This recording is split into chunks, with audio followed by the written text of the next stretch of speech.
Friends, പുതിയൊരു വീഡിയോയിലേക്ക് സ്വാഗതം. ഞാൻ ഇന്നിവിടെ ഉണ്ടാക്കാൻ പോണത് അയില വരട്ടിയതാണ്. അയില വരട്ടുന്നതിലേക്ക് എന്തൊക്കെ സാധനങ്ങളാണ് ആവശ്യമെന്ന് നമുക്ക് നോക്കാം. ഇതാണ് നമുക്ക് ആവശ്യമായ അയില. ഇത് ഞാൻ കഴുകി വൃത്തിയാക്കി കഷ്ണാക്കി വെച്ചതാണ്. വലിയ അയില വാങ്ങും ചെയ്യരുത്, എന്നാൽ കുഞ്ഞ അയില ആവും ചെയ്യരുത്. ഒരു മീഡിയം സൈസ് വലിപ്പത്തിലുള്ള അയില.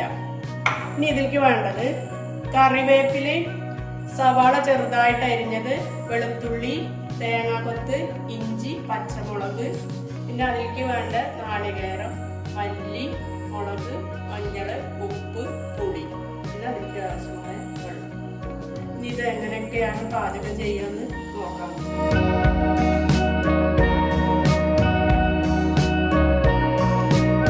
അപ്പൊ അതായത് നമ്മുടെ ചട്ടിയിൽ വെളിച്ചെണ്ണ ഒഴിച്ചിട്ട് വെളിച്ചെണ്ണയൊക്കെ നന്നായിട്ട് ചൂടായിട്ട് വന്നിട്ടുണ്ട്.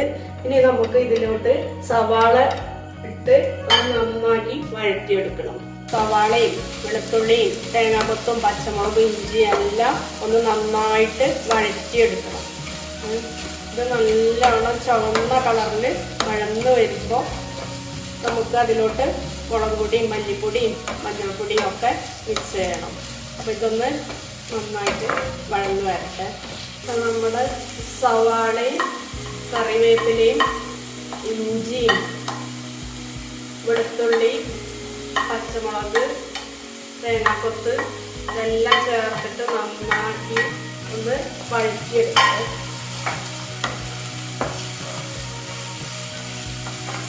എനിക്ക് കുറച്ച് കറിവേപ്പിലയും കൂടി ചേർത്ത് കൊടുക്കുന്നുണ്ട്.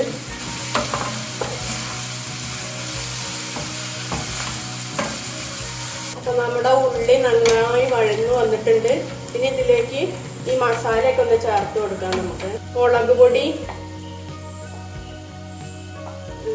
മഞ്ഞൾപ്പൊടിയും മല്ലിപ്പൊടിയും ഇതിലേക്ക് വേണ്ട ആവശ്യമുള്ള ഉപ്പും എല്ലാം ഇതിലോട്ട് ചേർത്ത് കൊടുക്കുകയാണ്. എന്നിട്ട് ഇതിൽ കിടന്നിട്ട് നല്ലോണം ഒന്ന് വറുത്ത രൂപത്തിലായിട്ട് വരണം. ഇത് സവാളയ്ക്ക് ഇത് നന്നായി പിടിച്ചിട്ട് വരുന്ന വരെ അങ്ങനെ അടുക്കി പിടിക്കാതെ കരിയാതെ ഇളക്കി കൊടുക്കണം നമ്മൾ. അപ്പൊ ഞാൻ ഇതിൽ കുറച്ച് വെളിച്ചെണ്ണ കുറവുണ്ട്, അപ്പൊ ഒരു ലേശം കൂടി ചേർത്ത് കൊടുക്കാണ്.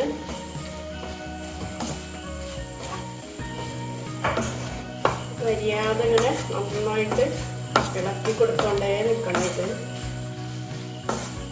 എല്ലാതും സവാളയും ഇഞ്ചിയും വെളുത്തുള്ളിയും പച്ചമുളകും എല്ലാം നന്നായിട്ട് വഴറ്റിയിട്ട് അതിലേക്ക് ഈ മഞ്ഞളും മുളകും മല്ലിയും ഉപ്പും എല്ലാം നന്നായിട്ട് പിടിക്കാം. അങ്ങനെ നമുക്കിങ്ങനെ ഇളക്കി കൊടുത്തോണ്ടിരിക്കാം. അപ്പം നമ്മുടെ സവാളയൊക്കെ നല്ലോണം വഴന്ന് വന്നിട്ടുണ്ട്. ഇനി നമുക്ക് ഇതിലേക്ക് കുറച്ച് തേങ്ങ വറുത്തരച്ച് ചേർക്കേണ്ട ആവശ്യമുണ്ട്. അപ്പം നമുക്ക് ആ തേങ്ങ ഒന്ന് വറുത്തെടുക്കാം. ഇതിവിടെ കിടന്നിങ്ങനെ ഒന്നുകൂടി ആവട്ടെ.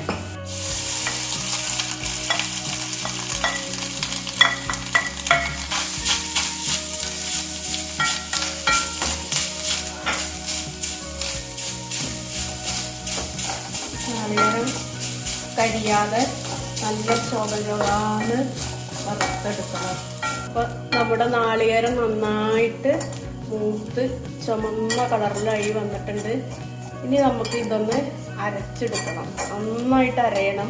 എന്നിട്ട് അത് നമുക്ക് അതിലോട്ട് മിക്സ് ചെയ്യാനുള്ളതാണ്. അപ്പോൾ ഇതൊന്ന് ചൂടാവട്ടെ. എന്നിട്ട് നമുക്കത് അരച്ചെടുക്കാം. ഇനി ഇതിലേക്ക് നമുക്ക് കുറച്ച് പുളി ഒഴിച്ചു കൊടുക്കാം. ഇതിൽ നമ്മൾ സാധാരണ പുളിയാണ് ഉപയോഗിക്കുന്നത്.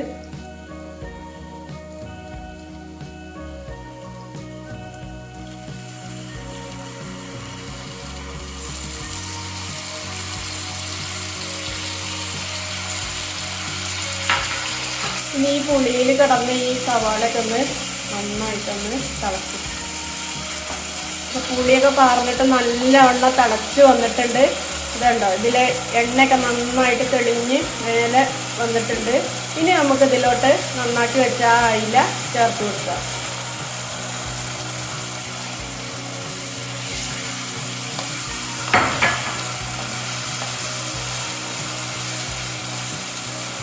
ഈ അയിലയൊക്കെ അതിലൊന്ന് കിടന്ന് നന്നായിട്ട് വെന്ത് വരട്ടെ.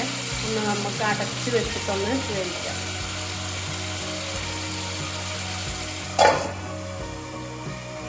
അപ്പൊ നമ്മുടെ അയില അവിടെ റെഡി ആവുന്നുണ്ട്. ഇനി അതിന്റെ കൂടെ കഴിക്കാൻ നമുക്ക് ഈ കപ്പ കൂടി ഒന്ന് വേവിച്ചെടുക്കാം.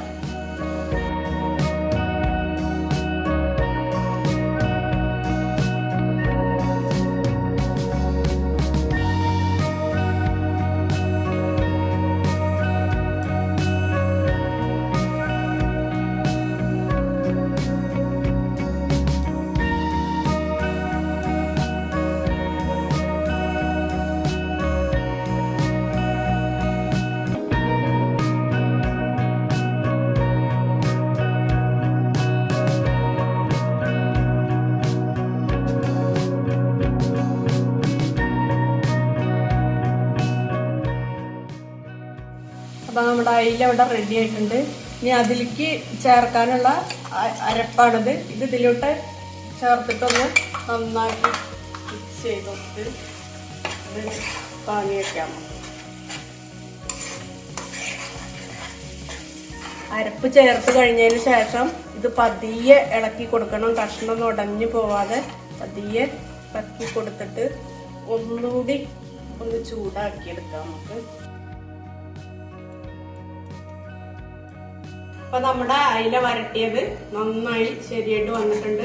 ഇനി ഇത് നമുക്ക് ഈ ചട്ടിയിലേക്ക് ഒഴിച്ചു വെക്കാം.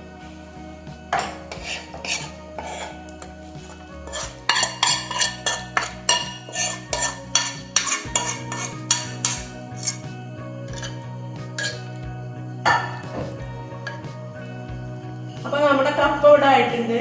അത് നമുക്കൊരു പാത്രത്തിലോട്ട് ഇതൊക്കെ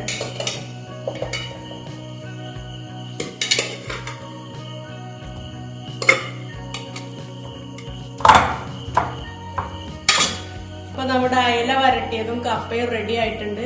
ഇനി എല്ലാവരും ഇതൊന്ന് ട്രൈ ചെയ്തിട്ട് ഇതിന്റെ അഭിപ്രായം കമന്റ് ബോക്സിൽ പറയണേ.